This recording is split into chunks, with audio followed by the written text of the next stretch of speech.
Videos are another fantastic tool that every business owner can use, and I really recommend doing this.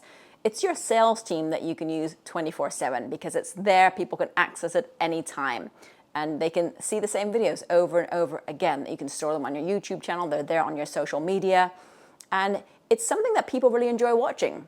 Generally, people like videos these days, so why not make the most of it? If you're not there, then you really risk not being that visible. And if you look at your competitors, just see who's using video. If they're not using video, then you can say, wow, this is a great time because I can actually stand out from the crowd.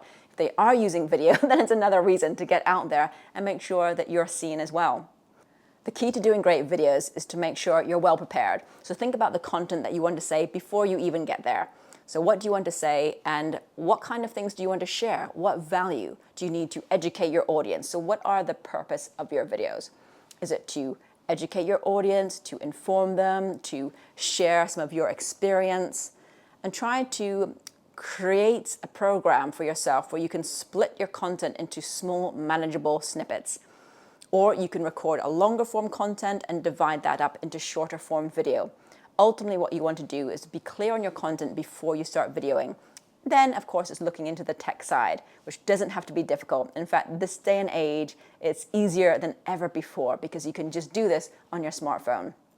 I do recommend using at least an external microphone, something like this, to just boost the sound. But apart from that, you really can just do this from your phone. After that, it's about thinking how to present well on the video. And this sometimes is what really catches people out, because a common challenge is how to speak naturally on video and how to make it sound interesting, and you don't want to sound like a robot. And sometimes what can happen is that as soon as you hit that record button, you start speaking like a robot, or you just start speaking like someone else. So what you want to do is to speak as naturally as possible.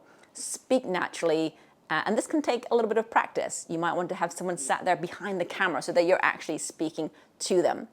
But whatever you do, don't shy away from video. Take some time to practice with someone else, and this can really, really help. So be clear on your content, structure your videos into short snippets, and then rehearse a little bit in front of the camera before you start posting. And getting some feedback also helps as well. But I truly believe that this is such a powerful tool for every business to use in our modern age.